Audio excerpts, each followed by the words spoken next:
तो हम स्टार्ट कर रहे हैं हीमोडायनेमिक डिसऑर्डर, एक नई यूनिट। अभी हमने कंप्लीट किया इन्फ्लेमेशन और वुंड हीलिंग। तो इसमें हमें इडीमा, थ्रोम्बोसिस, एम्बोलिज्म, इन्फार्क्ट और शॉक पढ़ना है, ठीक है।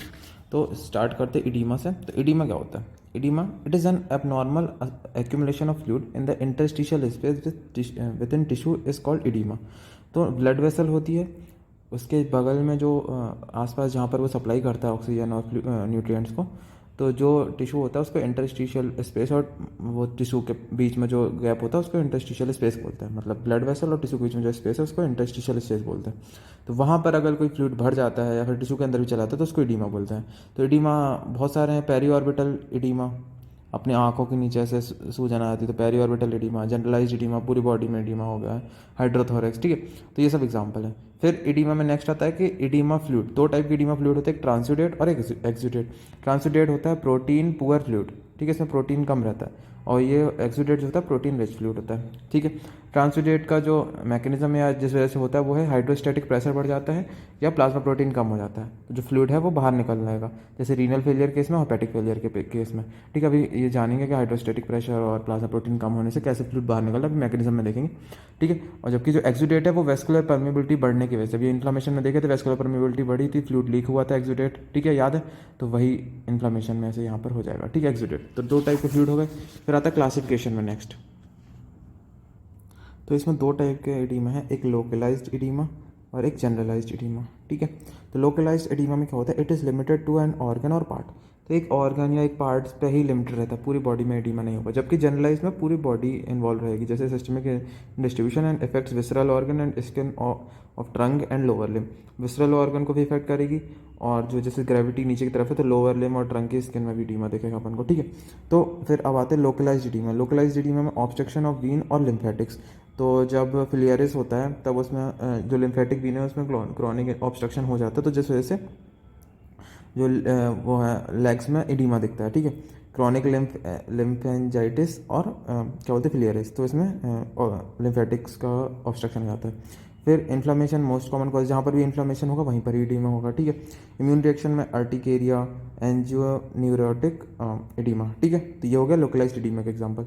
फिर जनरलाइज्ड एडीमा क्यों होगा? Disorder of fluid and electrolyte balance. Fluid and electrolyte balance होगा तो पूरी बॉडी में इफेक्ट देखेगा उसका, ठीक है ना। जबकि यहाँ पर लोकलाइज्ड में क्या है कि लेग की लिम्फेटिक वीन में ऑब्स्ट्रक्शन है तो लेग में ही एडीमा दिखेगा, ठीक है। तो इधर पर आते वापस से जनरलाइज्ड एडीमा। तो इसमें हार्ट फेलियर, नेफ्रोटिक सिंड्रोम और सिरोसिस ऑफ लीवर में ये सब दिखेगा जनरलाइज्ड एडीमा, ठीक है। फिर नेक्स्ट आते पैथोजेनेसिस। तो पैथोजेनेसिस में आता है movement of water and salt between blood vessel and interstitial space is controlled by four pressure. तो जो ब्लड वेसल और इंटरस्टिशियल स्पेस में वाटर और सॉल्ट का ट्रांसपोर्टेशन होता है या फिर मूवमेंट होता है उसको चार प्रेशर कंट्रोल करते हैं। सबसे पहले आता है हाइड्रोस्टैटिक प्रेशर, ठीक है। हाइड्रोस्टैटिक प्रेशर अपना जो ब्लड है वो इस ब्लड वेसल पे लगाता है और फ्लूइड को बाहर फेंकने की कोशिश करता है, ठीक है। तो ये फ्लूइड टेक्स अवे करता है, मतलब बाहर फ्लूइड निकालता है, ठीक है। सेकंड पे आता है plasma colloid pressure, plasma colloid osmotic pressure, ठीक है। तो कॉलॉइड ऑस्मोटिक प्रेशर से क्या मतलब है? जैसे कि यहाँ पर दो रीज़न ले लो। एक जगह पे सॉल्यूट की कंसंट्रेशन ज़्यादा, ठीक है, और सॉल्यूट की कंसंट्रेशन आ जाता है, यहाँ पर सॉल्यूट की कंसंट्रेशन कम, ठीक है।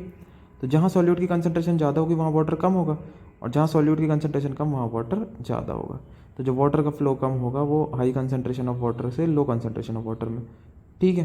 तो ऐसे यहाँ पर जो प्लाज्मा का जो सॉल्यूट होगा वो पानी को अपनी तरफ खींचेगा, और जो इंटरस्टिशियल का सॉल्यूट है वो पानी को अपनी तरफ खींचेगा, ठीक है।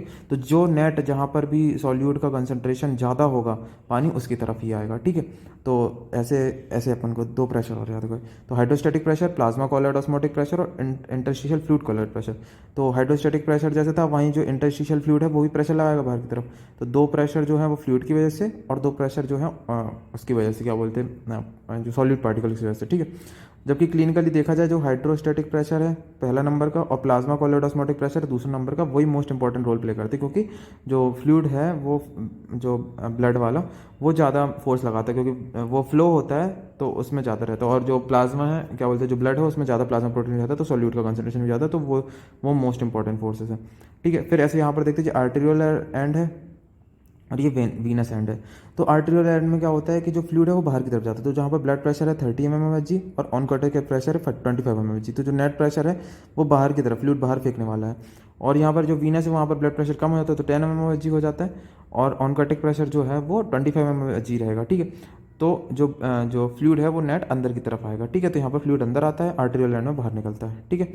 फिर मैकेनिज्म के एडिमा डेवलप कैसे होता है, तो अगर हाइड्रोस्टैटिक प्रेशर बढ़ जाएगा तो जिस उसकी वजह से क्या होगा, जो फ्लूइड है वो बाहर की तरफ निकलेगा। तो any condition which increase hydrostatic pressure which leads to oedema, ठीक है। तो लोकली भी इंक्रीज हो सकता है हाइड्रोस्टैटिक प्रेशर, जैसे डीप वेनस थ्रोम्बाई में क्या होता है कि लोअर लिम में वो हो जाता है, थ्रोम्बस डेवलप हो जाता है, इस वजह से एडिमा हो जाता है और वो लंग्स के इफेक्ट लेग्स को इफेक्ट करता है, सॉरी।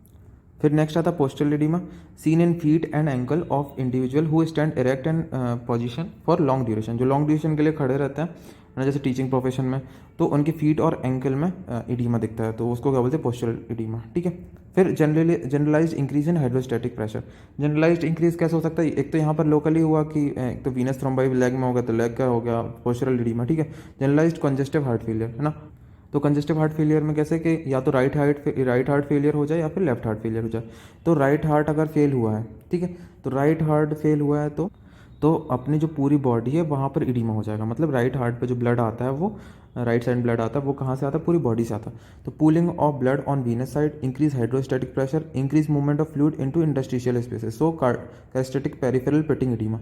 तो पूलिंग हो जाएगी वीनस साइड में, ठीक है, जिससे कि हाइड्रोस्टैटिक प्रेशर बढ़ेगा, है ना। पहले मतलब राइट हार्ट फेल हो गया तो जो बॉडी की तरफ है, जहाँ बॉडी जिस जिस जगह से भी वो आ रहा था ब्लड आ रहा था वहाँ पर पूलिंग होगी, ब्लड इकट्ठा होने चलेगा और वहाँ पर हाइड्रोस्टैटिक प्रेशर बढ़ेगा और मूवमेंट ऑफ फ्लूइड बढ़ जाएगी इंटरस्टिशियल स्पेस में, जैसे कि पिटिंग एडिमा देखेगा। पिटिंग एडिमा मतलब कि अपन प्रेस करते हैं वहाँ पर तो वहाँ गड्ढा जैसा बन जाता है, ठीक है। फिर लेफ्ट हार्ट अगर फेलियर हुआ तो increase hydrostatic pressure in pulmonary circulation, तो उस वजह से लेफ्ट अगर हार्ट फेलियर है तो लेफ्ट हार्ट में लंग्स से आता है ब्लड, तो लंग्स में पल्मोनरी एडिमा हो जाएगा, ठीक है। फिर दूसरा अपना प्रेशर था डिक्रीज प्लाज्मा ऑनकोटिक प्रेशर, तो अगर मतलब ऑनकोटिक प्रेशर अगर सॉल्यूट कम हो जाएगा तो जो पानी अपन खींच रहे थे, जो पानी खींचने वाला प्रेशर था वो कम हो जाएगा, तो जो अपना फ्लूइड था वो बाहर की तरफ जाएगा, तो ब्लड से बाहर जाएगा तो एडिमा हो जाएगा। तो रिड्यूस्ड एल्बुमिन सिंथेसिस, एल्बुमिन ही है जो मेन प्लाज्मा प्रोटीन है अपना उसमें ब्लड में, तो अगर वो कम हो जाएगा तो उस वजह से अपना जो प्लाज्मा ऑनकोटिक प्रेशर वो कम हो जाएगा। तो एक तो एल्बुमिन सिंथेसिस कम हो जाए या फिर एल्बुमिन का लॉस ज़्यादा हो जाए, तो दोनों की वजह से हो सकता है। सीवियर लीवर डिसीज या फिर प्रोटीन माल न्यूट्रिशन इसमें हो सकता है, और लॉस ऑफ एल्बुमिन किसमें होगा, नेफ्रोटिक सिंड्रोम में, ठीक है। फिर नेक्स्ट आता है सोडियम एंड वाटर रिटेंशन, तो सोडियम वाटर रिटेंशन होता है तो उस वजह से भी एडिमा है। जैसे कि देखो decrease plasma oncotic pressure, plasma oncotic pressure कम हुआ, ठीक है। Movement of fluid from circulation into interstitial space, समझ में आ गया कि इंटरस्टिशियल स्पेस में जाने लगा फ्लूइड, और इंट्रावेस्कुलर वॉल्यूम कम हो जाएगी, ब्लड वॉल्यूम कम होगा, जो ब्लड है वो बाहर की तरफ जा रहा है, मतलब जो ब्लड का वो है फ्लूइड है, मतलब फ्लूइड है वो ब्लड वेसल से इंटरस्टिशियल स्पेस में जा रहा है तो ब्लड वॉल्यूम टोटल कम होगा। फिर ब्लड वॉल्यूम कम होगा तो रीनल परफ्यूजन, जो रीनल में सर्कुलेशन ब्लड जा रहा था वो भी कम होगा, जिस वजह से क्या होगा, रेनिन एंजियोटेंसिन जो सिस्टम है वो उसका रेनिन एंजियोटेंसिन सिस्टम से रेनिन और एंजियोटेंसिन और एल्डोस्टेरोन का प्रोडक्शन बढ़ जाएगा, जिस वजह से सॉल्ट एंड वाटर रिटेंशन होगा, ब्लड वॉल्यूम फिर से बढ़ेगा और उससे जनरलाइज्ड एडिमा होगा, ठीक है। मतलब ब्लड वॉल्यूम उसने वापस से बढ़ाया, हार्ट जल्दी जल्दी पंप करेगा, और जो किडनी से लॉस हो रहा है ब्लड का वो भी किडनी से लॉस हो रहा है जो फ्लूइड का या फिर वाटर का वो वापस से इसमें आने लगेगा सर्कुलेशन, तो इस वजह से क्या होगा, जनरलाइज्ड एडिमा।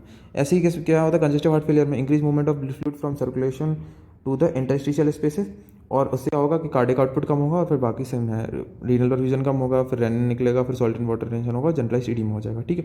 ये वाला फ्लो चार्ट है, ये वाला अपन पेपर में बना सकते हैं। एल्बुमिन सिंथेसिस और एल्बुमिन लॉस के ज़्यादा होने की वजह से, एल्बुमिन सिंथेसिस कम होने की वजह से एल्बुमिन लॉस के ज़्यादा होने की वजह से प्लाज्मा एल्बुमिन कम होगा, प्लाज्मा ऑनकोटिक प्रेशर कम होगा और वजह से एडिमा हो जाएगा। और यहाँ पर कंजेस्टिव हार्ट फेलियर से कैसे सोडियम वाटर रिटेंशन से एडिमा होता है।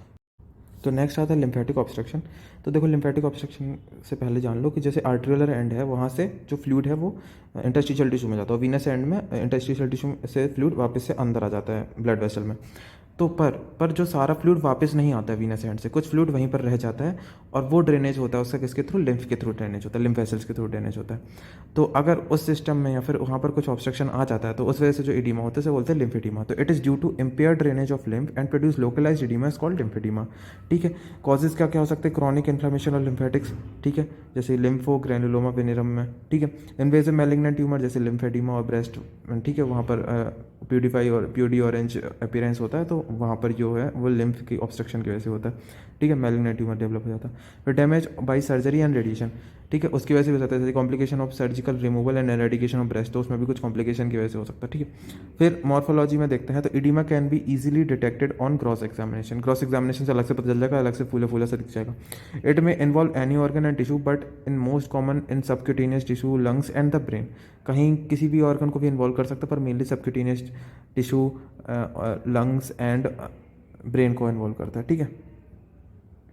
फिर नेक्स्ट आता है जनरलाइज्ड एडीमा। जनरलाइज्ड एडीमा जो है उसमें सबक्यूटेनियस एडीमा होता है, मतलब कि अपने जो टिश्यू है, अपने जो ऊपर की तरफ जो सरफेस में जो सबक्यूटेनियस लेयर है वहाँ पर एडीमा हो जाएगा। पिटिंग एडीमा, पिटिंग एडीमा मतलब जैसे ही अपन जहाँ पर भी एडीमा हो उसको प्रेस करेंगे तो वहाँ पिट टाइप का बन जाएगा। तो pressure apply displace fluid and leaves a depression, depression छोड़ देगा। Oedema of renal origin effects all part of body, periorbital oedema and scrotal region. जब भी रीनल एडीमा होगा कि रीनल से रिलेटेड है तो सॉल्ट एंड वाटर रिटेंशन होगा, उस वजह से दिक्कत आएगी, तो उसकी वजह से जो भी एडीमा होगा, वाटर का लॉस हो रहा तो वापस सॉल्ट एंड रिटेंशन कंपनसेटरी होगा, तो पूरी बॉडी में इफेक्ट दिखेगा उसको, तो उसको जनरलाइज्ड एडीमा आ जाएगा। फिर नेक्स्ट आता है पल्मोनरी एडीमा, तो अलग से ही पूछा जा सकता है, तो इसमें लिख देना पल्मोनरी एडीमा के बारे में थोड़ा सा, जैसे gross weight of lung is increase 2 से 3 टाइम्स बढ़ जाता है ना, नॉर्मल वेट से लंग्स का। Third section so frothy blood tinged fluid, ठीक है, तो फ्रॉथी ब्लड टिंगल फ्लूइड दिखेगा अपन को, ऊजिंग फ्रॉम द लंग्स से ना, वो लंग से ऊजिंग हो रही होगी इसकी, ठीक है।